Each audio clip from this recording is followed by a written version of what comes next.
Hey, thanks for tuning in today. I wanted to quickly highlight a couple of phrases from my friend Sally Pross's new book. It's called Voice Print.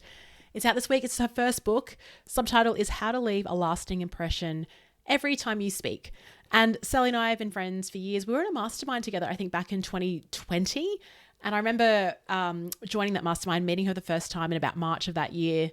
And I remember her saying to me, I might just start doing some TikTok videos. And really that year she blew up. I think she's got over she kind of blew up to 300,000 followers in the year, just doing a lot of voice tips, voice coaching. And Sal and I have collaborated over the years on many different things. More recently, our workshop called How to Get to the Point, which is like a half-day workshop. We run public events. And I actually brought her in for a corporate event I ran with Virgin Australia this year, just to get her sharing all those tips around delivery. Because I do a lot of work on design, how to design workshops and design engagement. Sally's really great for coming in and really talking about the voice thing. Her book is fantastic. I only got it yesterday. Very easy to read, just because it's in a nice storytelling narrative. Sal is a former journalist and she's just a really funny person and she describes stories really well. So I wanted to share a couple of things. I guess why I love this book and why I'm sharing it is because you can have the best ideas in the world, but the world judges you on how you communicate. The reason I do this podcast every day this year really isn't about building an audience or positioning or anything like that. It's really about an opportunity for me every day to really define what my voice is. And a lot of the time I just record these episodes, but it's more when I look back at the patterns and things like that, I'm forming a certain style of thinking, a certain style of communicating that is being reinforced over 300 and how many days? 330 plus days. It's really strange. Less than 40 days to go to the end of the year. Less than 40 episodes for this 365 project to be complete. So this episode, I guess the whole podcast premise for me was around finding my voice.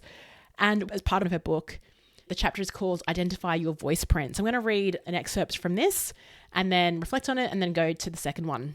Sally writes, I realized there's a big difference between speaking with confidence and speaking your truth. And I realized my life's mission was to help people find their inner fire and channel it through their soul-stirring voice. Have you ever had an FMV moment? A find my voice moment. A moment where you could no longer hold your tongue and finally spoke your truth. A moment when you courageously broke the seal of secrecy and revealed, I need help, or I'm gay, or I want a divorce. Dropped the mask and expressed your creativity, for example, through singing, stand-up comedy, or reading poetry to an audience. Voiced your opinion in a big meeting, asked your boss for a pay rise, or handed in your resignation. Reclaimed your story and refused to let others twist the narrative. Hit post on a vulnerable video, or raised your hand to grab the mic. Spoke up for someone who didn't have a voice, and in doing so, found your own. Took a chance with phrases like, I love you, or I'm sorry, or I forgive you. A moment when at last, your voice caught up to what your head and heart had always known. Maybe you've forgotten your FMV. Maybe reading this book is that moment for you. Maybe you've just been waiting for someone to say, you're allowed. So here it is, your permission slip. Make the declaration. Say it aloud. Whisper it if you must, but say it. My voice will be expressed, not suppressed. Your voice is the soundtrack of who you are, the organ of your soul. Okay, I'm just going to pause it there. That's the excerpt from part 1. The reason I'm sharing that is, oh my goodness, I just know so many people who just don't share what's on their mind.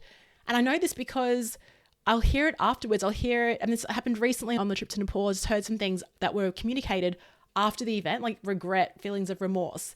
And it's like, fine, like it's okay to share that afterwards, but what we need to get better at is finding our voice in the moment and having that bravery to communicate it. And so I just think Sally's book is really important for helping people do that. And so if you know anyone, maybe if you're listening and you just don't have that confidence in speaking up, and look, I don't have it from all the time, but I'm getting more confident. Definitely as the years go on, as you get older, it gets easier. But because I do communicate for work, I get paid to speak. I get paid to use my voice. I've definitely become more stronger in doing it. And I think just is like an essential life skill. So that's the first excerpt. Chapter 6 is called Ground and Breathe.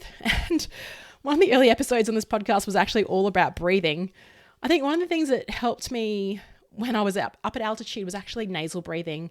One of my favorite books is James Nestle's book, Breathe. I think it has been absolutely transformational. So I wanted to just share it from this chapter as well. The secret to a stronger voice is at the tip of your nose. Why have we forgotten how to breathe? We weren't born this way. Picture a crying baby. Their whole torso is expanding and contracting. It's pure voice. It's why such big sounds emerge from such tiny humans. As we grow up, we can lose that natural voice we had as babies. Maybe, like I mentioned in the last chapter, you were told to shut up or suck it in or stand there and look pretty. Maybe over time your diaphragm locked, your breathing shallowed, and your voice weakened. And just because you don't think about breathing doesn't mean you're breathing effectively, let alone optimally. What breathing habits have you formed? Put your hand on your tummy and breathe in. What direction did your hand move? If it moved in or up, chances are you're breathing high into the top cones of your lungs. If your hand moved out, you're filling the depths of your lungs, which is fab for speaking. Oxygen powers your voice. Without breath, there is no voice. If human voices were in the orchestra, it would be in the woodwind section, powered by air. And just like a musical instrument, you need to hold it correctly before you start playing. How do you hold your voice? Better question, where is your voice? Your throat, your mouth, your head. All correct, and all are not the full story. Speaking is a whole of body experience. Not to be confused with an out-of-body experience, lol. That's funny. Anyway, your voice is a powerful, energetic channel that runs from the soles of your feet to the crown of your head and beyond. And freaking out before speaking always presents as physical symptoms.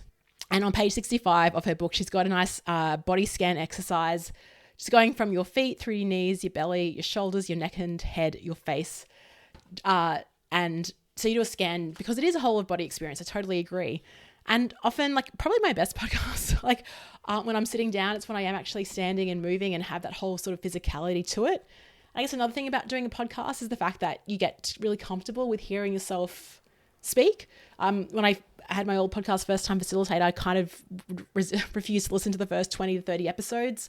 But when you get that familiarity, when you hear yourself back, it doesn't become as cringy. So I'd recommend, if you are trying to get better at communicating, is to record yourself, listen back, and it's a whole iterative process. So a couple excerpts from Sal's book, check it out. I'll link to it in the show notes. It's called Voice Print. Thanks for listening, and I'll speak to you tomorrow.